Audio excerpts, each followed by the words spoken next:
Good evening, everybody. Good evening, good evening. How y'all doing? Good, good, good, good. Y'all are beautiful. First of all, can we please give it up for Crystal, our remarkable chair, for the leadership, for the work, for the vision. I'm a big believer in the idea that change does not just happen. Change is made to happen. It is made to happen. And Crystal, you are making change happen. So God bless you and thank you so much for this invitation. The only thing that you said that I'm going to take any issue with is when you called Congressman Clyburn the jewel of South Carolina. He's America's jewel. He might be, I tell you what, I understand why you all proudly take ownership of him. But I cannot tell you a voice that has had more impact, more focus, driven more change, not just for this country as a whole, but for all of us individually, the way that James Clyburn has done. And I consider it an absolute honor to be able to say that Congressman Clyburn is not just my guide, but he is my friend. God bless you, Congressman, and thank you for everything you continue for all of us. And to be here with also another friend like Governor Walz. You know, I remember when I first became a governor, we went to this thing called Baby Governor School. So I went to Baby Governor School. My mother was like, "What grade did you get?" And I was like, "It's not a real school, Ma." But I remember that some of the first and kindest people that for my amazing wife, Dawn, and I, who I'm blessed to be here with tonight, and as always, Maryland's got a bad first lady, y'all. But Tim, I'm never going to forget you and Gwen. I'm never going to forget not only the kindness, but this was a person who, when I had some of my biggest questions and biggest challenges as a new governor, and as a governor now, I've been here for 2.5 years, one of the first folks I'm going to call is always going to be Tim Walz. And Tim, I want you to know that you can always call on me too, because I appreciate you deeply, deeply. And Jamie, man, it is good to see you again. Jamie has always been somebody who there was not a challenge too big or too ugly that Jamie's not like, "Oh, we're going to wrestle this thing down." Jamie, you have been fearless. Continue to be fearless. Continue to lead, because the country is better because of your leadership, man. God bless you and thank you.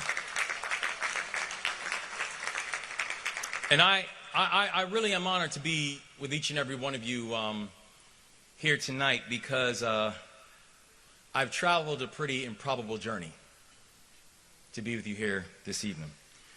Because in many ways, I'm a pretty improbable governor. That I was raised by an immigrant single mom after my dad died in front of me when I was 3 years old. That I joined the Army when I was 17 years old. In fact, I was too young to sign the paperwork when I first joined the Army. My mother had to sign the paperwork for me. But as Steve Benjamin knows, after my teenage years, my mother would sign whatever paperwork that the Army put in front of her. That I'm a graduate of a 2-year college. And that a notion of a kid who had handcuffs on his wrist by the time he was 11 years old would be here to headline a big dinner in South Carolina feels pretty unusual.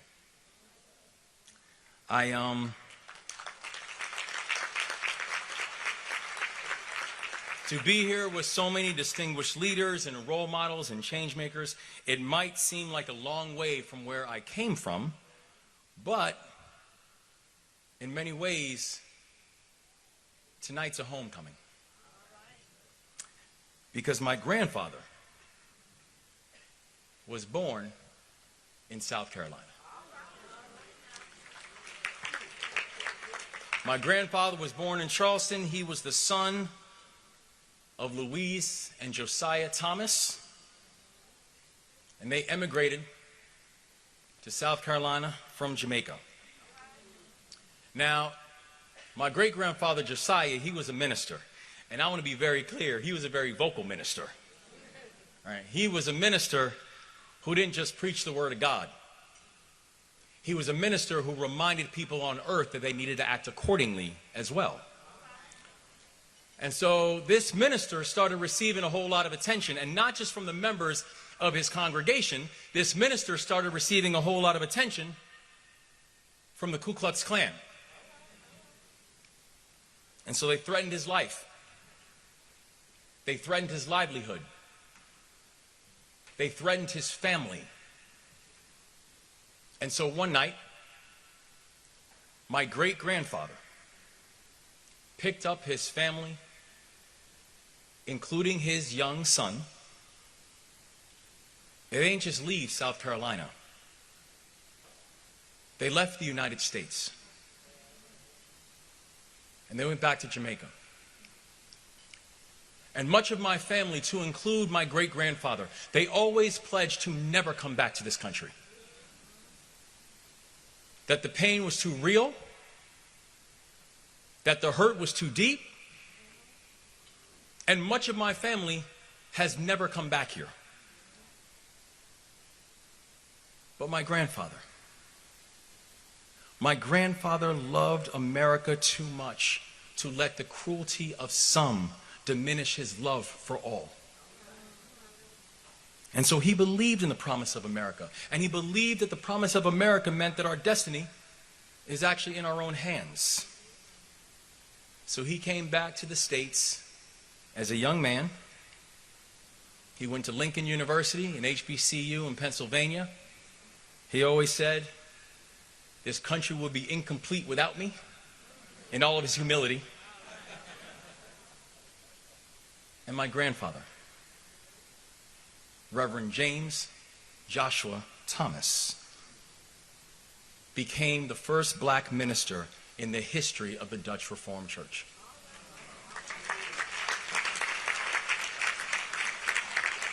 Now, what happened was, when he made history, the same threats that were coming to his father started coming to him.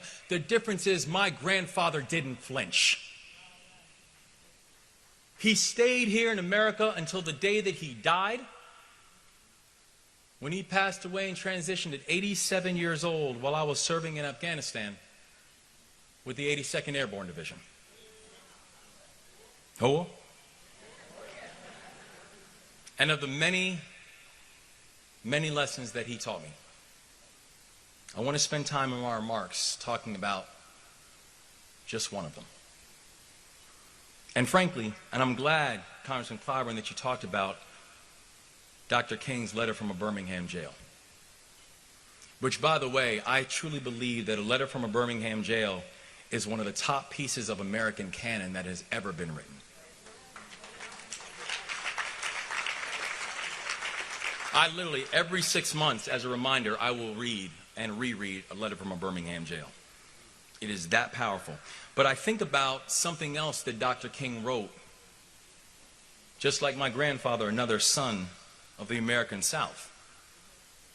I think about something that Dr. King wrote just a year after a letter from a Birmingham jail, because in 1963 he wrote a letter from a Birmingham jail. In 1964, he wrote another book. He wrote a book that my grandfather loved, and he wrote a book that my grandfather lived by. That book was called Why We Can't Wait. Why We Can't Wait. Because you see, Papa Jim, as we called him, Papa Jim, he was driven by impatience. It was the impatience of a man who was born in the Palmetto state, whose earliest memories was watching this country reject him. And yet, despite that being one of his earliest memories, this was a man who was bound by this noble maxim of dum spiro spero. while I breathe, I hope. He had the impatience of Crystal Spain. He had the impatience of Congressman Clyburn. He had the impatience of Governor Walz. He had the impatience of Jamie Harrison. He had the impatience of Steve Benjamin. And I want to be very clear, that impatience now lives in his grandson.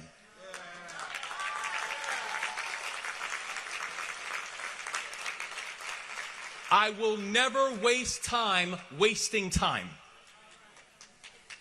Ever.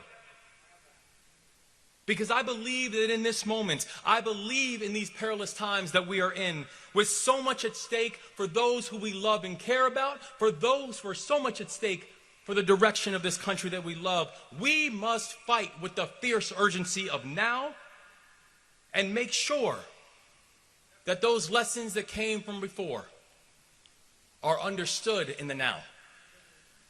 So tonight, in all their honor, I'm here on a mission.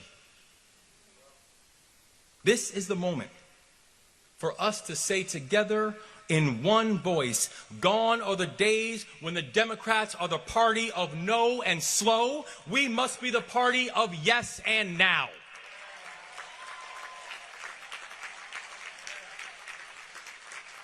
Gone are the days when we are the party of bureaucracy. Gone are the days when we are the party of multi-year studies on things that we already know. Gone are the days when we are the party of panels. Gone are the days when we are the party of college debate club rules. We must be the party of action, and that action must come now. Because right now, we are being called on to act and to lead. The people want a growing middle class, and they cannot wait.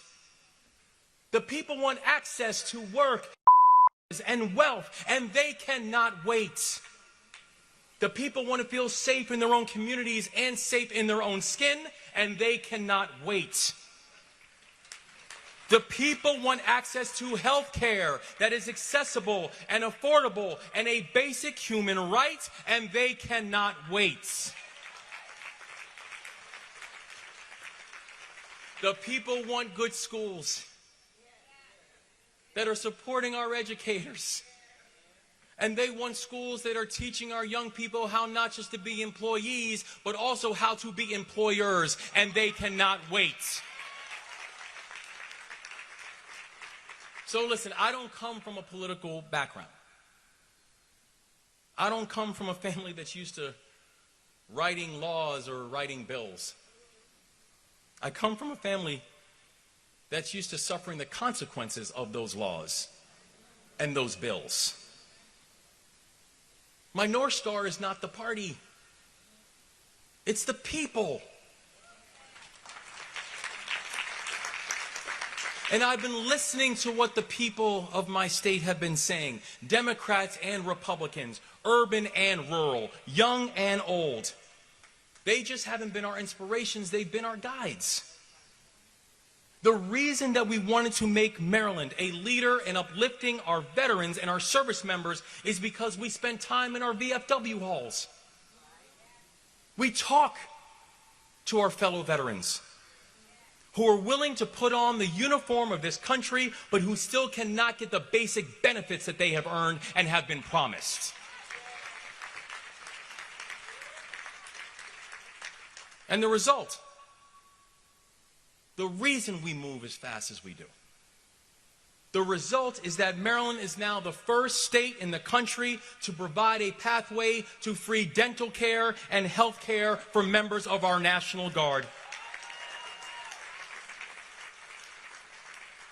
The reason that we wanted to invest in local law enforcement and community groups to address the violence that was plaguing our society is because when tragedy strikes, I speak to the loved ones who are grieving. And I'm tired of spending my time speaking at funerals. I tell them that I refuse to spend my time offering thoughts and prayers while doing nothing about stopping the bloodshed in our streets.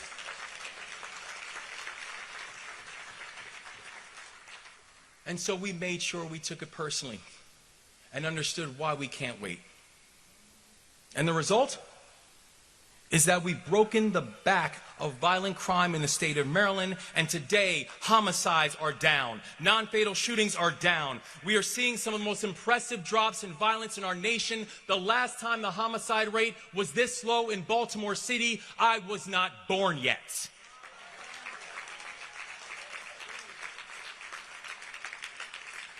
The reason we wanted to create jobs and raise wages is because we spend time talking to working parents. We speak to Marylanders who have tough jobs, and in some cases, multiple jobs, and still living at or below a poverty line. The result is, in Maryland, we've raised the minimum wage, we've quadrupled the number of apprenticeships, we've launched a new service year option for high school graduates, we've created nearly 100,000 new jobs since I've been the governor, and now Maryland has one of the lowest unemployment rates in the entire country.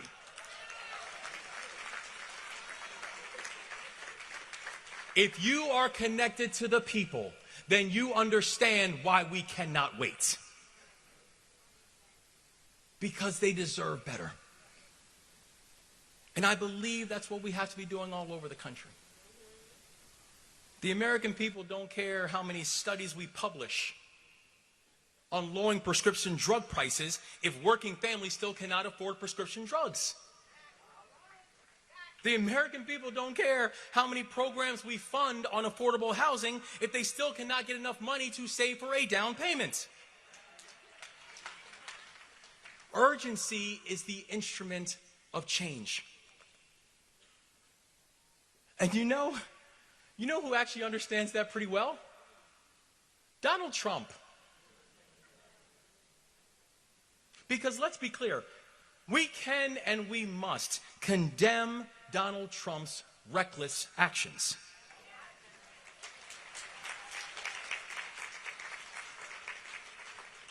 But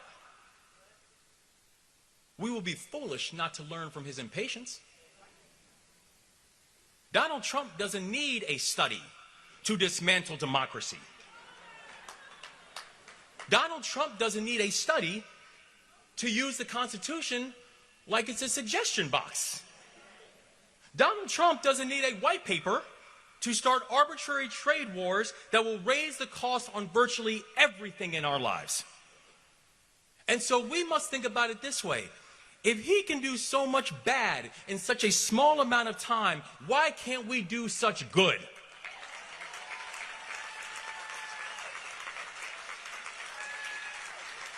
Now is the time for us to be impatient too. Let's not just talk about an alternative. Let's not study an alternative. Let's deliver the alternative. Right now, Republicans in Congress are slashing budgets and firing federal workers. And they're doing it, by the way, so we can give millionaires another tax cut.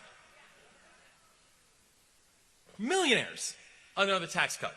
And deliver the largest upward transfer of wealth in American history. The people need to see that there is a better way.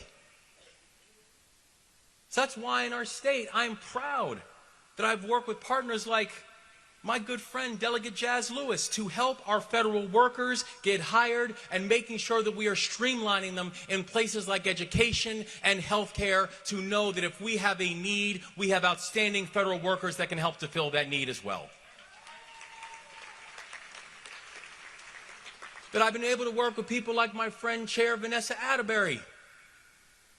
So in Maryland, while in the federal government they are trying to cut taxes for millionaires and leave us with the bill, working with people like Vanessa Atterbury, we've been able to cut taxes for the middle class in Maryland, the people who actually need it most, and we've asked those of us who have done very well financially to pay a little bit more, and we've done it unapologetically.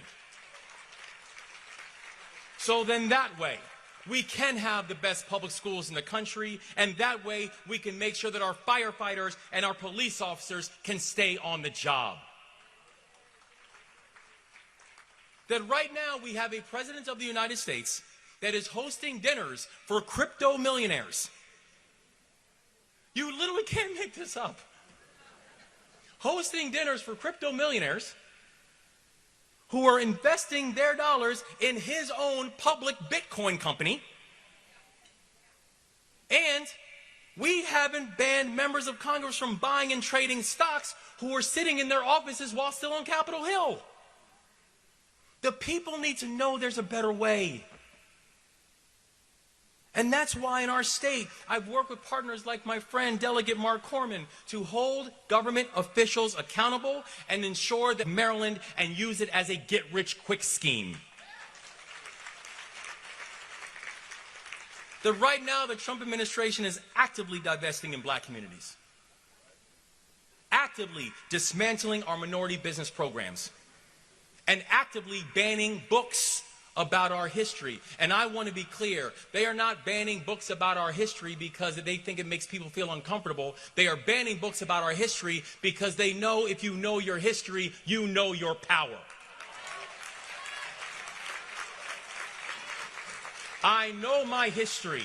I know my power, and that is why I know every room that I'm in, I'm not there because of someone's benevolence. I am not there because of someone's kindness. I'm not there because someone wanted to sprinkle diversity into the room. I'm in that room because I belong there, and I'm in that room because it was incomplete until I showed up.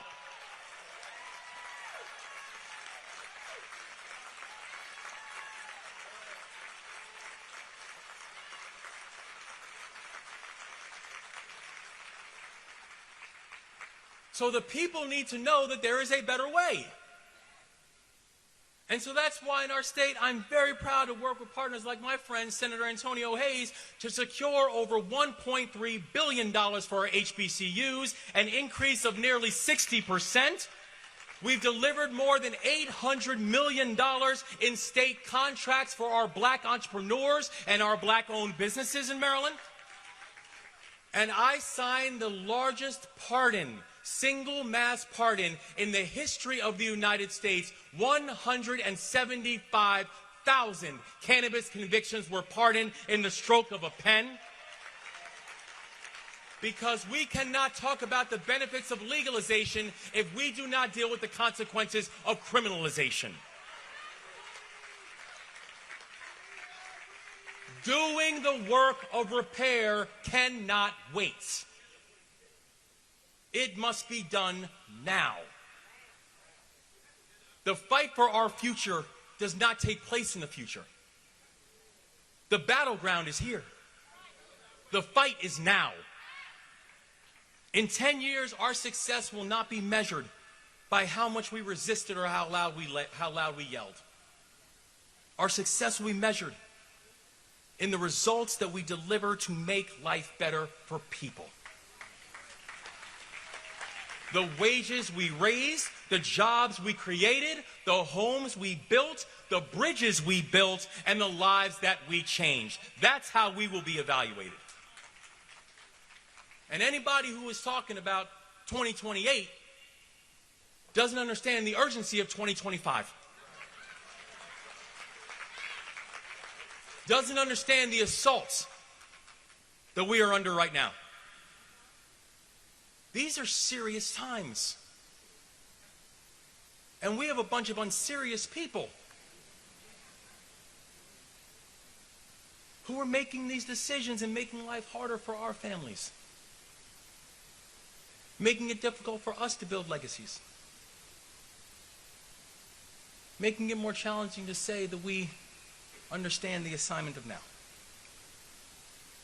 But we have to remember, these are not the times for us to feel powerless. These are times for us to understand our power. We stand on the shoulders of those who saw injustice and were still impatient for change, and knew that they will be the ones to lead the charge. We stand on the shoulders of people like Mary McLeod Bethune, who was born in Maysville, founded the National Council of Negro Women 3 decades before the passage of the Voting Rights Act. We stand on the shoulders of people like Robert Smalls, born into slavery in Beaufort, but escaped to his freedom. And after a Civil War, he represented the people of South Carolina in the United States Congress.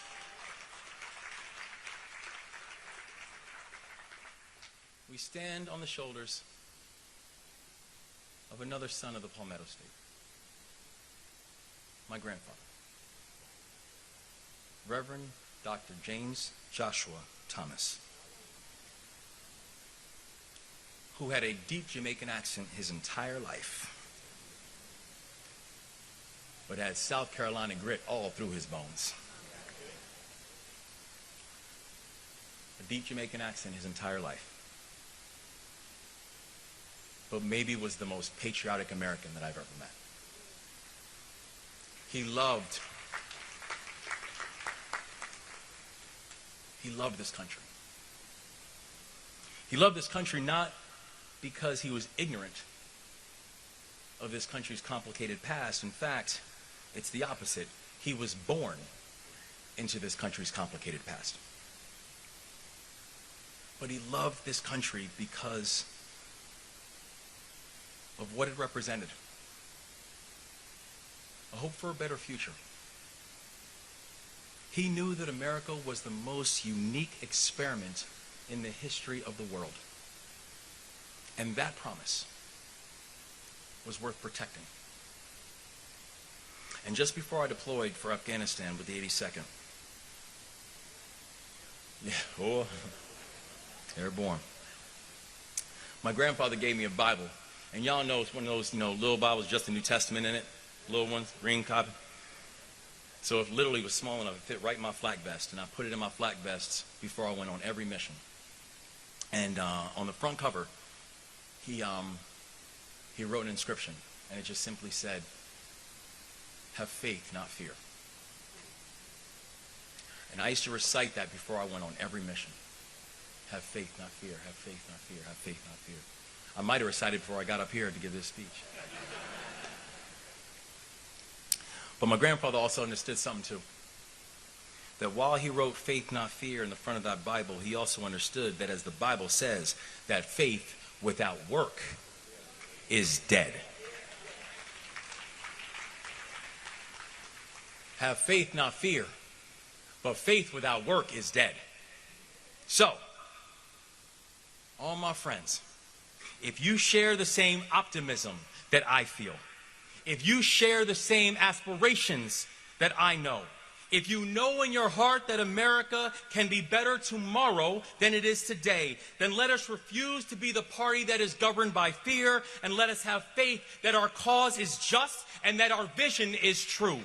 And then let us turn around and turn that faith into action. Let those actions be our legacy, and let that legacy be those that our children will know that we understood the assignment. Not tomorrow, not next week, but right here and right now. It is with that action that we will lead. It is with that action that we will win. With God as our protector. With God as our protector. With the wind at our back, and knowing that there is no weapon that is formed against us that shall prosper. Let us stride boldly into a future that those who came before us hope for, and those who come after us that they deserve. So God bless you. Thank you so much, and let's leave no one behind.